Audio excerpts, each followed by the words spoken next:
You don't deserve to eat the food. After my husband's wake was over, my mother-in-law loudly scolded me at the reception after the wake. Amidst the luxurious platters of food, there was only one simple cup of instant ramen noodles in front of me. I guess she fed him this kind of food all the time. Daniel's death was your fault, for making him continue to eat poorly. It's all your fault. I started to cry. Then I picked up the fork. Thank you. What? Without paying attention to my bewildered mother-in-law, I sobbed and slurped my ramen. Because this is... My name is Natalie. I'm a 28-year-old housewife, married for 3 years this year. I met my husband Daniel in college, and we started dating. When I first met him, he seemed to be a kind, soft-spoken young man, but as we got more involved, I saw a very passionate side of him. You should read this author's book. It's very interesting. You're lending it to me again? I'll look forward to reading it. I'll read it as soon as I get home. He's a bookworm, and when he talks about books, his tone turns passionate. Since I love to read too, we got along right away and started going out. Daniel had always said since he was a student that he'd like to work for a publishing company in the future, and his enthusiasm did not wane when he began his job search. I still remember how happy I was for him when we hugged each other on the day he received the letter of offer. I was also interested in working in the publishing industry, but my parents wanted me to get a job as a medical clerk and work at a nearby clinic, so that was what I did. And we started living together upon graduation. And when I was in my third year of working and getting used to the job, we decided to get married. We were really happy living together, so I had no hesitation when accepting his proposal. However, there was one big change when we got married. If you don't want to, I won't force you to. But can we live with my mother? Daniel made this suggestion apologetically at the dinner table. Daniel's father had passed away in a car accident when he was in high school, so his mother now lived by herself. Daniel also has an older brother, Kevin, but he and his mother don't seem to get along well, and he left home as soon as he started college. Okay, I'm sure your mother would be worried about living alone forever. I was a little hesitant, but gladly accepted. I had seen my mother-in-law several times since I visited Daniel's parents' house, and she had been kind to me, so I wasn't too worried about living with her. Besides, I knew that Daniel loved his mother very much, and often contacted and visited her. So I kind of expected that he would ask about living with his mother, taking into account the situation. We moved out of the apartment we were living in and moved in with his mother. At the time, I thought that we would begin a happy life together with my husband, who cherishes his family, and my mother-in-law, who is kind to me. However, my hopes were dashed as soon as we moved in together. Why is dinner so late? Make it by 6 o'clock. I usually go to bed early, but I have to work until 5. You're talking back at me like that? Don't get carried away. You're just as slow as your parents. I'm sorry. When we started living together, my mother-in-law's attitude changed drastically. In front of Daniel, she acts nice to me, but when he is away from home, she starts to bully me. The harassment is not limited to verbal abuse. When my mother-in-law took a bath before me, the hot water in the bathtub was drained out, and I even found some of my favorite clothes that were in the living room thrown away. At first, I put up with it, but the harassment gradually escalated. I couldn't take it anymore. So after a few months, I thought of talking to Daniel about it, but... You've been looking a little down lately. Is there something troubling you? Actually... No, it's nothing. Maybe I'm just tired from staying up late. I see. Well, I'm sorry, but I have an early start tomorrow, so I'm going to bed first. Daniel was concerned about me, but I couldn't talk to him about it because I didn't want to disturb him when he was tired from work. He was assigned to the editorial department, which was said to be one of the busiest in the publishing company, and there were many days when he was so busy with work that he couldn't come home. This was especially true during the busy season. Sometimes he would come home in the middle of the night, but he would fall asleep immediately and go to work early in the morning with a change of clothes. Even on his days off, he would read through piles of new books and receive incessant phone calls from his bosses, authors, and illustrators, so he never got rest. Even so, he did not complain, and in fact, he seemed to be doing his best, but the dark circles under his eyes were getting darker day by day. If I put any more pressure on Daniel, he would break down. With this thought in mind, I was careful not to let Daniel know about it, no matter how harsh my mother-in-law was to me. Daniel seems to be having such a hard time, but you have it so easy as a clerk. My mother-in-law once told me such a sarcastic comment. It's true that my job is easier than Daniel's, but it's hard work to learn technical terms and deal with complaints. Besides, I didn't want my mother-in-law to say that to me, of all people. My mother-in-law has been a housewife since she got married, and still lives on her inheritance and pension. In addition, she is always complaining about my housework, but never tries to do anything at home herself. She spends all day watching TV and going out to lunch with her friends.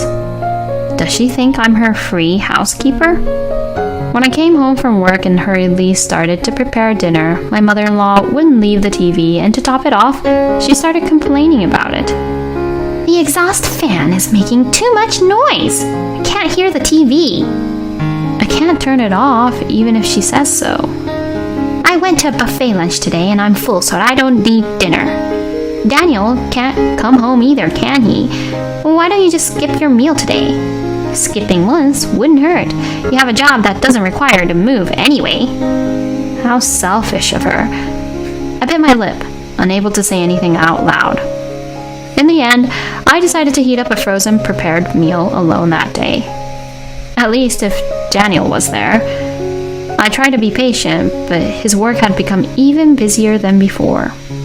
His working environment had become more and more demanding, with a new boss who pushed him too hard, and a colleague who suddenly quit because he could no longer stand the overwork.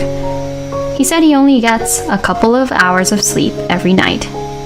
I was exhausted by my mother-in-law's harassment, but I was determined to support him as much as I could as his wife. On days when he came home late, I cooked a well-balanced dinner that was easy to digest and put a relaxing aroma in the bedroom. As a wife supporting her husband, none of these things were special, but Daniel seemed to realize my efforts. I also kept a spare of Daniel's favorite items, from cups to socks, and replaced them with new ones as soon as they broke. Recently, perhaps due to fatigue, he has been dropping cups and forks in his hands. And when I immediately offered him the same cup that broke, he was surprised. Wow, you've been ready. I'm so thankful for you always taking care of me, even though I haven't been available at the house. He looked apologetic, but also looked sincerely pleased. It's okay, but don't overdo it. Your body is the most important thing. Thank you. I heard that there are plans to increase the number of staff in 6 months, so when that happens, we should go on a trip together. I was so happy to hear such a suggestion from Daniel, who was busy with his work, that I almost cried. And since we hadn't had any time alone without my mother-in-law for a while, I made up my mind to endure this life, looking forward to the trip. But that trip never came to be. The next week, around 2 a.m., my phone rang. Your husband collapsed and was taken to the hospital. What? Hospital? My mind went blank, and I felt like blood drain away quickly. After hearing the name of the hospital from his boss on the phone, I woke up my mother-in-law and headed for the hospital in my pajamas. I jumped out of the cab and rushed to the hospital, where I was told that Daniel was being treated in the ICU. According to Daniel's supervisor in the waiting room, a security guard found him collapsed at work and called an ambulance. He was working alone in the middle of the night, which delayed the discovery. The doctor came out of the treatment room shortly afterwards, and my mother-in-law and I crowded around him as we demanded an explanation. The doctor's diagnosis was that he had suffered a stroke, probably caused by overwork. Doctor, will my husband recover? He still has a beating heart, but honestly, the situation is very difficult. I'm so sorry. He said that since his symptoms were so severe, maybe he had been feeling numbness in his limbs on a regular basis. Come to think of it, That's why he used to drop his forks and cups so often. I blamed myself so much for not noticing the signs that I slumped down on the spot and couldn't move for a while. Please, Daniel, wake up. I prayed desperately for Daniel's recovery, but he did not wake up and passed away a few days later. I couldn't believe Daniel was gone, that I could hardly eat. Still, I felt I had to fulfill my role as a wife, and together with my mother-in-law, we prepared for the funeral. My mother-in-law seemed equally sad, but she kept venting her pain on me. My son died because you didn't take care of him. She frequently says such things to me, but in my weakened state of mind, I repented, believing that my mother-in-law was right. If I had been more sympathetic and concerned about Daniel's health, if I had been quicker to notice the slightest change, Daniel may have still been alive. My mother-in-law's outbursts stung deeply in my heart, but I put up with them because I knew it must have been painful for her too. However, the verbal abuse increased day by day. At first, she was sincerely sad about Daniel's death and was very hard on me, but then she started using Daniel's death to bully me. Daniel collapsed because of your slow housework. She yelled at me every time she saw me with her incomprehensible logic. My mother-in-law's words and my self-blame began to accumulate, and I began to decline rapidly. Still, we managed to get the funeral in shape, and the day of the wake arrived. Relatives and friends gathered to remember Daniel and to say kind words to us, but I was just going through the process with an empty mind, so no one's words really left me comforted. Perhaps because I was so zoned out, my brother-in-law Kevin called out to me. I think Daniel was happy to have married you, Natalie. I know it's hard now, but you only have to hold on a little longer. Yes, thank you. I had met him several times while preparing for the funeral, and he has a kind and warm personality, just like Daniel. I felt a little warmth when he said that to me, since they all sounded alike. But what does that mean? That I only have to hold on a little longer? The wake went smoothly, and we were to go to the room where the reception would be held. I was running late as I was being approached by Daniel's colleagues on the way, and I hurried to the table for the relatives. Almost everyone was there, and when I took my seat, I saw an unbelievable sight. There was only one simple cup of instant ramen noodles in front of me. As I froze, my mother-in-law, who was sitting across from me, stood up. She was so lazy and didn't care about my son that she fed him this kind of food when he came home exhausted. It's all your fault that Daniel died. She yelled at me in front of the relatives. Then voices echoed through the room, and the whole audience looked at me with disdain. Instant noodles every day? Poor Daniel. I could hear such whispering. I was stunned at the level of harassment. It would have been enough if she just didn't prepare food for me, but she went to the trouble of preparing a cup of instant ramen noodles with hot water for her to verbally abuse me in front of my relatives. You are not qualified to eat the food here. As I froze up, she spat at me and continued to shout at me. While my mother-in-law yelled at me, I sat down in my chair as if all the tension in my body had been released, and began to eat the noodles. What? My mother-in-law's eyes widened in disbelief, as if she didn't think I would actually eat it. She probably thought I would just run away, crying. But I continued to eat without caring, tears welling up with each bite. Daniel. In fact, this ramen was Daniel's favorite, and we used to eat it frequently when we were in college. A taste that holds fond memories for me and Daniel, so to speak. Before I got a job, I recall Daniel saying, I'm sure I'll be busy when I join the publishing company, so I'll always have to have this on hand, while slurping his noodles happily. It was his favorite dish. So, even after we got married, I always had it in the pantry, but I rarely served it at meals out of concern for Daniel's health. In the silent room, the attendees looked at me and my mother-in-law in a surprise. In the midst of all this, a man stood up, took a small item out of his bag, and handed it to a staff member at the venue. I looked up and saw it was Kevin. I'm sorry to bother you at a time like this, but I have a video message from Daniel. The staff then arranged for a projector to project the video onto the screen at the venue. The person on the screen was in fact Daniel. My mother-in-law and I were stunned by this sudden turn of events. Sorry to bother you, Kevin. I need your help to save Natalie. It appears to be a recording of a video call between Daniel and Kevin. Daniel is speaking in front of a wall that appears to be of a conference room at his office. Actually, it looks like Natalie is being harassed by Mom. I honestly can't believe it. All eyes in the room were on my mother-in-law. This is all a lie. This is a prank. Turn off the video, Kevin. And then the video cut to our living room. Clean up your mess, ugly wife. You're my housekeeper. Don't eat my food. It was my mother-in-law cursing at me. It appeared to be a recording of our conversation at home, with my mother-in-law's vile slurs, and me apologizing to her one after the other. My mother-in-law looks very pale, shaking while holding her hand to her mouth.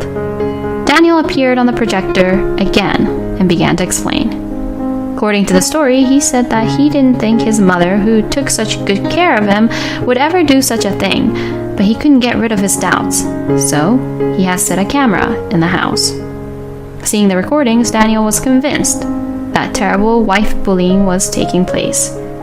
However, he felt that if he pointed this out directly to his mother, she might take that situation and make it even worse. So he decided to denounce it as thoroughly as possible in the presence of a third party and consulted his brother remotely from his work. Natalie has always been so devoted to me. I love her very much, and she is my beloved wife. But I've just found out that Mom has been treating her very badly. I'll send you the video evidence later. I haven't been able to solve the problem because of my busy work schedule, and I'm causing Natalie a lot of pain. Please, I need your help. The video stopped there, and the room fell silent again. Hearing Daniel's words, I cried uncontrollably. I couldn't believe that Daniel was so concerned about me, and that he had consulted with Kevin in spite of his busy schedule. I received a sympathetic look from the attendees while they gave a scornful look to my mother-in-law. That mother is a jerk. Poor Natalie. So the story about the instant noodles was a lie? The voices of the attendees blaming my mother-in-law grew louder and louder until Kevin finally put the final nail in the coffin. Apologize to Natalie, and don't harass her ever again. My mother-in-law could no longer stay there and ran out of the room. After that, Kevin took over, and the wake was over without another incident. When I returned home, my mother-in-law was very upset that her sons had found out about her bullying and was avoiding me. I still haven't been able to get over Daniel's death, but thanks to him, I have regained my peace of mind. After the funeral, relatives who were worried about me after seeing the video visited our house frequently. I'm fine. Please, don't worry about me. My mother-in-law received to the cold stares of the relatives every time they visited. Finally, she couldn't stand such a life any longer and moved far away by herself. She seems to be living on her meager pension and spending her days without any sense of fulfillment. I felt sorry for my mother-in-law, but I wanted to cherish every minute of my life for Daniel, so I didn't contact her. I also joined volunteer activities to appeal for the elimination of death due to overwork in order to reduce the number of victims like Daniel, and started a new life.